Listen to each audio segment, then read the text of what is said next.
there has been this topic in NBA circles, and it's been going on for a little bit now. There is way too much talent in the NBA today, which does not sound like a problem, right? Because it's not. It is problematic, but really not in a way that is detrimental to the league, which I think is fantastic. So this season has been one of the most electrifying seasons in terms of offense that the NBA has ever seen.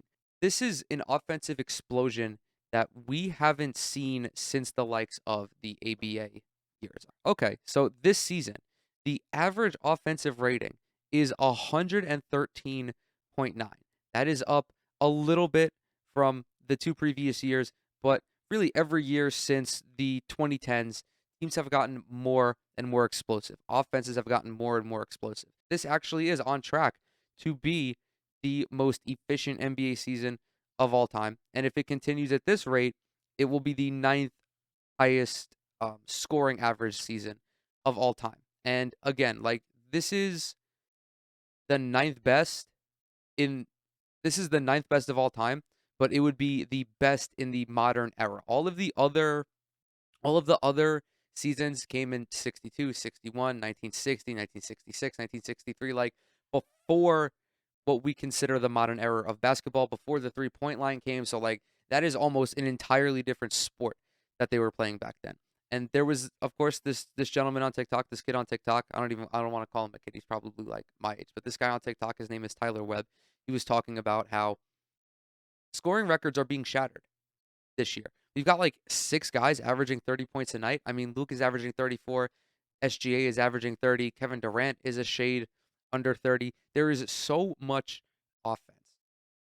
And it is, I believe, going to force the NBA into expansion. Now, how did we arrive here? So we arrived here. The short answer is that the NBA has become so massive. And I mean massive in the sense, in a global sense. It is a tremendously popular sport across the globe, especially like here in the States as well. I mean, kids grow up wanting to play basketball and football. That's how it is. Those are the two sports that they play.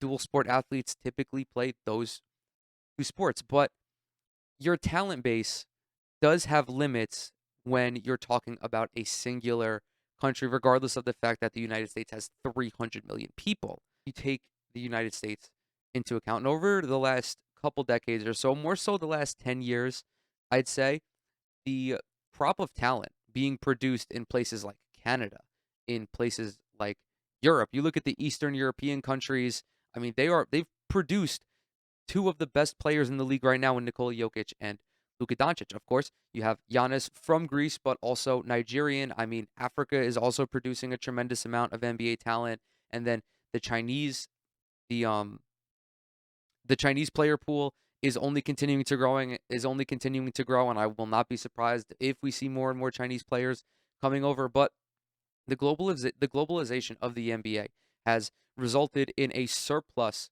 of talent. Like every team has a marquee guy, which is great for the fans. It's great for the league. It's great for League Pass. It's great for, you know, people who live in Oklahoma City and they can actually go and see someone worthwhile. They can see Shea Gilgis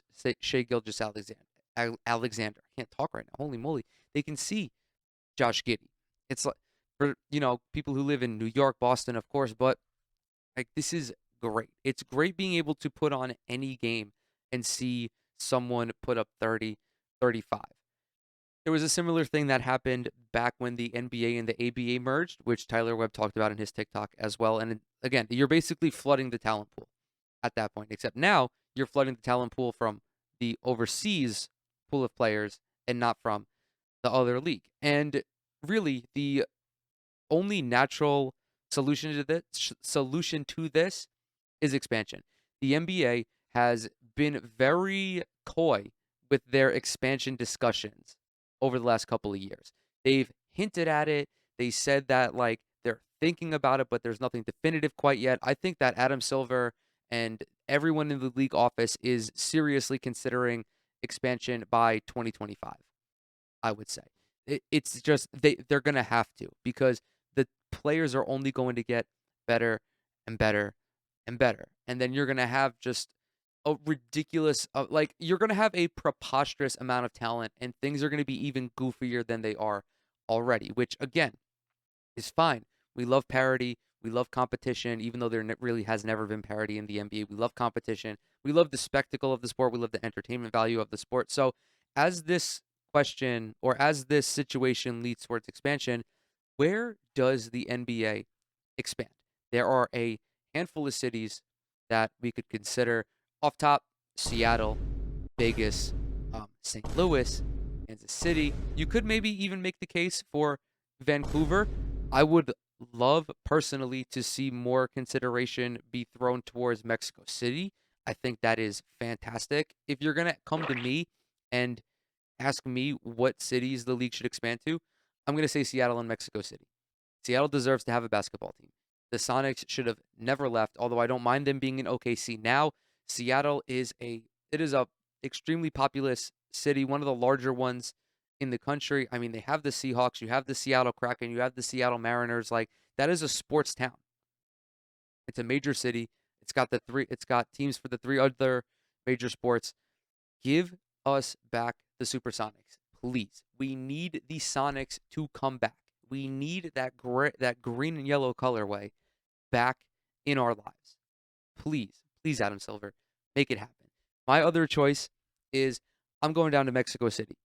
I think that we should have another team in North America outside of the United States because the NBA is one of the few truly global sports.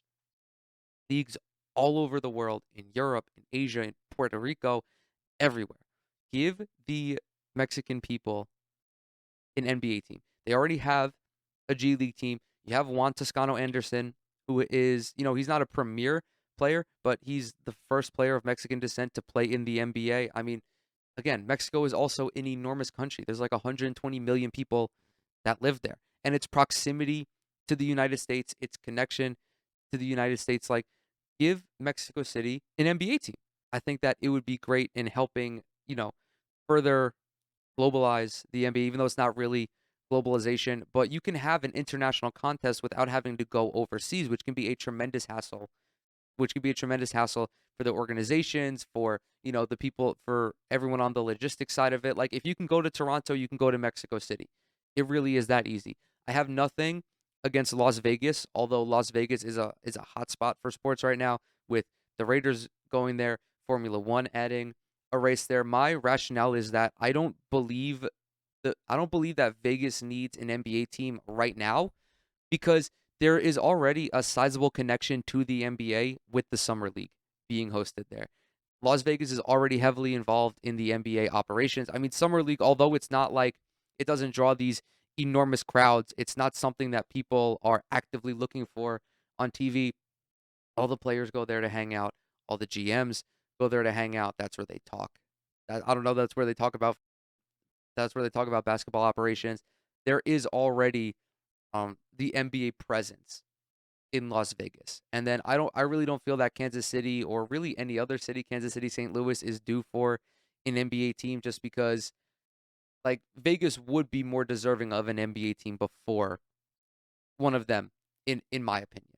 But again, if we are looking to expand, if the NBA does begin to expand to 34 teams, which could be likely within the next 10, 15 years or so, especially as more players from Africa come over. Maybe we begin to see more players from South America come over. I mean, yeah, give Vegas an NBA team. Give Kansas City an NBA team.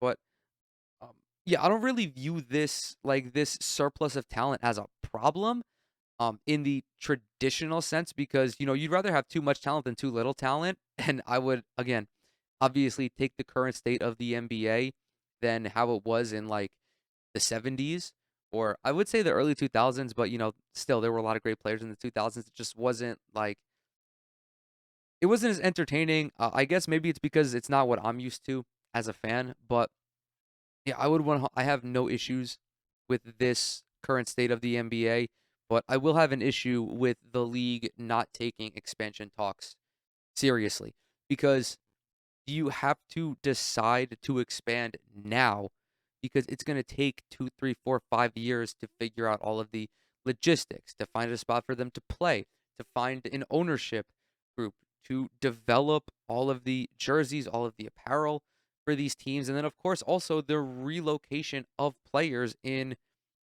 an expansion draft. Like, it is a logistical nightmare to expand a sports league, which is why I think the NBA has been so reluctant to do so, because we haven't had an expansion team since like what?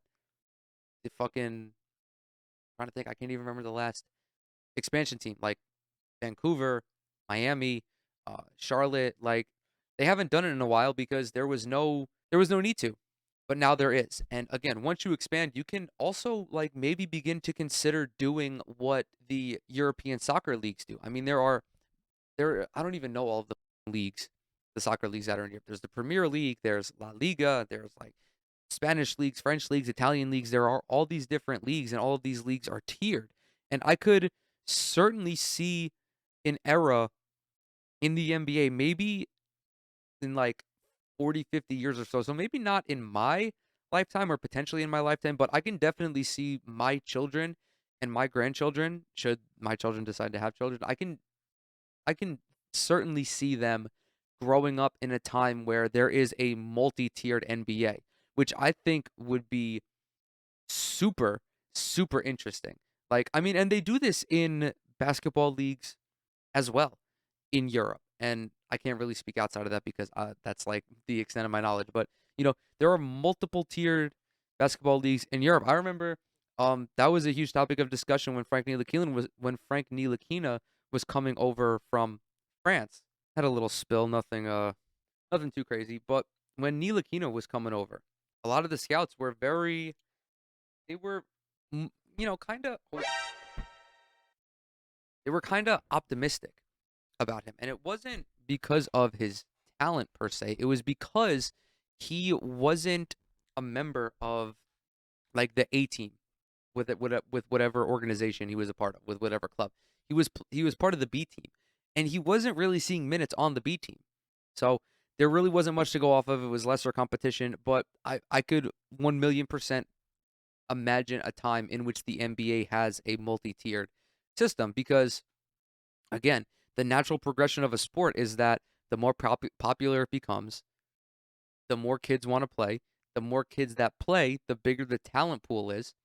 And the bigger the talent pool is, like, you can't just continue to expand to 36, 38, 40, 42 teams, because then that also becomes a logistical nightmare. Like, how do you adjust the playoffs? How do you adjust the scheduling? So I think, if we get to 32, then the NBA would maybe put expansion talks on hold and maybe like start developing a second tier, or maybe utilizing the G League more. That'll be an option for younger kids coming over from Europe. You could expand the G League as well and use that as like the lower professional tier, which I think is, I mean, they're already using but the G League now is more, it's still at its core, it's still a developmental league.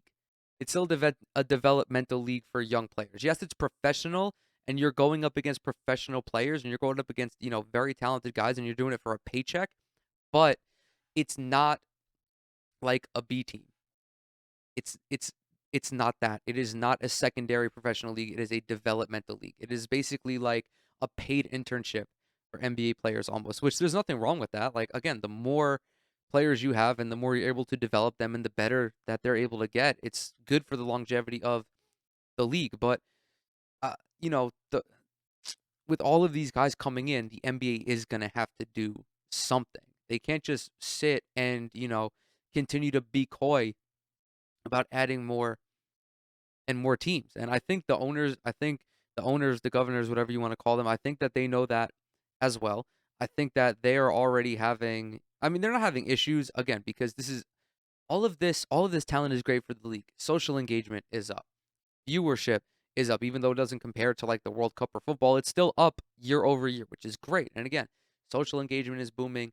Teams are making money. The contracts keep getting fatter and fatter.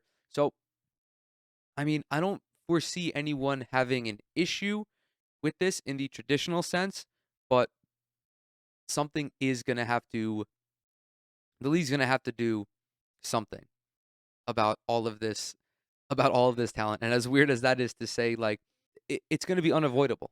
But I'm all for expansion in the sense that I might not want to see these guys leave their current teams, but I do believe that there are cities in the country that are deserving of some sort of NBA experience. I mean, again, this is a massive country. It's what the third most populous country on the planet.